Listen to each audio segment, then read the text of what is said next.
Aves, Ciencia y Tecnología.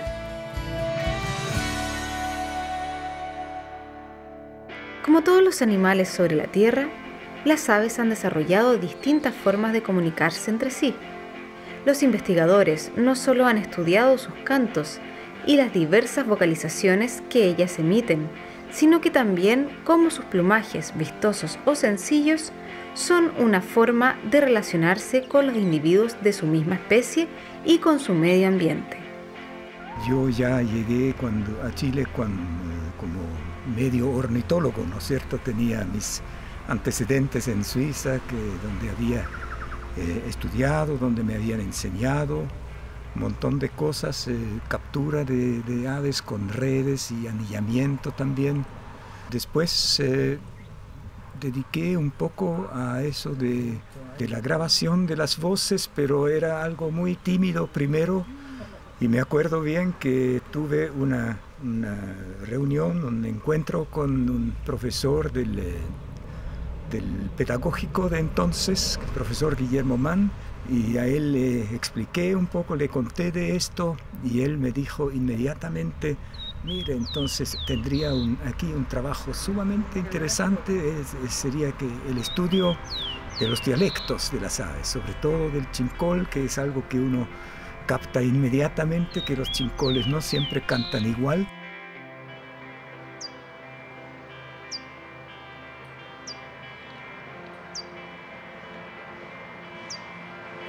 Salir con la grabadora a buscar solamente chincoles me parecía sin mucha gracia, ¿no es cierto? Porque había cantos de todo tipo en todas partes, así que empecé a grabar todo lo que entraba en la grabadora, ¿no? Y así empecé entonces a armar este proyecto muy querido mío, que consistía en coleccionar voces de aves, cantos y gritos a través de todo el país. Todo esto lo he ido juntando primero en un cassette muy sencillo todavía, que era pensado para la casa, y después en CD, y ahora lo último, el Trinar de Chile, donde están estas más o menos 100 especies de todo Chile, ordenadas según el ambiente en que viven, con la idea de que eso la gente lo podía adquirir y conocer las aves a través de sus voces. Porque siempre tengo que decir nuevamente que las aves muchas veces no se ven, pero se escuchan. Y cuando uno va, por ejemplo, en el sur, en el bosque, en el sur, escucha un fío-fío o algo así, y muchas veces no se ve. O estos rinocríptidos, un chucao, más que nada se escucha y no se ve. Entonces es fundamental que la gente tenga alguna información sobre las voces de las aves, y eso es lo que yo quería poner a disposición de los interesados. Y ahora último, me he dado cuenta que la tecnología moderna se ha metido en esto, porque cuando fui una vez con un grupo, ahora hace poco, al cerro aquí, y de repente en una quebrada escuchamos un sonido, y yo dije: esto es una turca. E inmediatamente uno de ellos sacó su celular y buscó ahí, y tenía el sonido que sale de aquí, de la turca, en el celular, y se lo puso ahí, y la turca abajo empezó a contestar. Era muy, muy lindo, ¿eh? Para lo que sirve de repente la tecnología moderna. Las vocalizaciones revelan un panorama muy interesante y rico sobre la comunicación entre las aves, que es particularmente notorio entre especies sociales como los loros, cotorras y pericos. Y he desarrollado una línea de investigación sobre el desarrollo de la comunicación acústica en los pájaros, particularmente en los loros. ¿Por qué esta línea de investigación? Porque los loros, al igual que muchos pájaros, son muy vocales, emiten vocalizaciones, pero los loros además son muy sociales. Entonces emiten vocalizaciones en muchos contextos diferentes para coordinarse en torno a la alimentación, para coordinarse en torno a la reproducción, para coordinarse en torno al juntarse a dormir. Entonces, entender cómo aparece esta comunicación acústica en el desarrollo es muy interesante en sí mismo como un fenómeno, y además es muy interesante por los paralelos que uno pueda establecer con el desarrollo de la comunicación acústica en otros grupos animales, como por ejemplo los seres humanos, que también somos muy sociales y muy vocales. Ahora, ¿cómo hago esto? Yo no puedo estudiar loros silvestres porque tengo que estudiar los pichones desde que son chiquititos, entonces para eso mantengo una colonia de catitas, y en esta colonia yo justamente estudio los pichones y voy siguiendo los pichones a través del desarrollo. Los estudio cuando tienen 1 semana, 2 semanas, 4 semanas y después cuando salen del nido.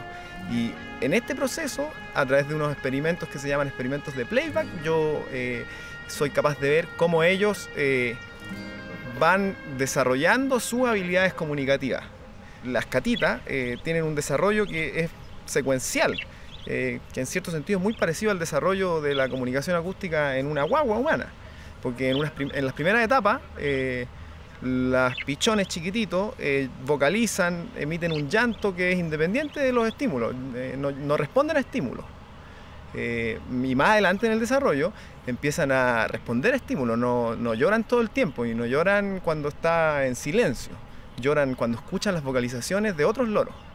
Y lo que es interesante es que más adelante en su desarrollo empiezan a responder preferentemente a unas vocalizaciones frente a otras vocalizaciones. O sea, responden más ante las vocalizaciones de sus padres que a las de otros loros, lo cual indica que son capaces de discriminar además vocalizaciones de otros.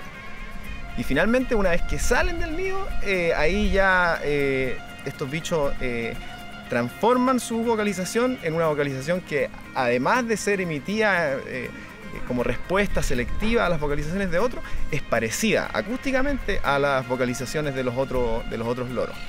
El plumaje de las aves es tal vez uno de los elementos que más nos sorprende y atrae de ellas. Hoy sabemos que sus colores son esenciales en su conducta y que son un reflejo fiel de su biología.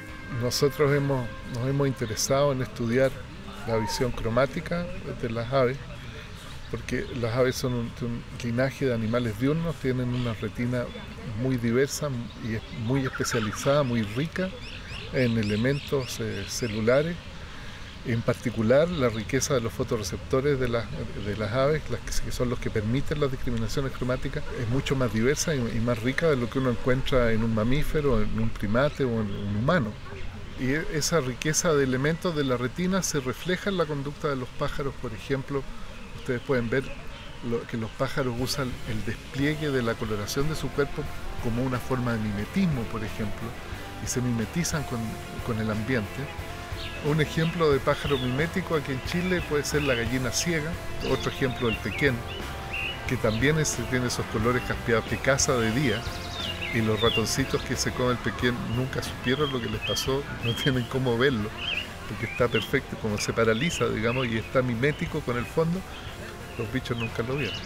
O desarrollan unos patrones de coloración súper evidentes y conspicuos y usan eso como señales de comunicación en conductas tan elaboradas como el cortejo. Por ejemplo, el pato cuchara, que hace esos movimientos del cuello y expone todos los colores de su pecho a su hembra durante el rato en que el cortejo dura. En el cual uno entrena a una palomita a picar en un color determinado, por ejemplo, el rojo. La constancia del color le ocurre a los seres humanos, y lo que pasa es que la paloma también manifiesta constancia del color de la misma manera que un ser humano. Y en el momento en que los seres humanos dejan de percibir la constancia del color, esto es cuando el color blanco que está en el cuadro se pone de algún color, del color de la luz, y la constancia del color se pierde y el blanco se pierde, por tanto, y uno ya no sabe cuál es el blanco, a la paloma en ese mismo momento de saturación de la luz de color, a la paloma le pasa lo mismo, indicando que hay mecanismos neurales comunes asociados a la discriminación cromática entre las palomas y los mamíferos. Hasta el momento, los mecanismos centrales que permiten la generación, las distinciones cromáticas y la generación de las conductas asociadas al color en los pájaros siguen siendo muy poco comprendidas. Y hay un mundo de estudio ahí que está abierto y que recibiría con mucho encanto a quienes quisieran venir a acercarse a este enigma. A través de sus colores y melodías, las aves nos entregan importantes pistas sobre su comportamiento y su manera de vivir.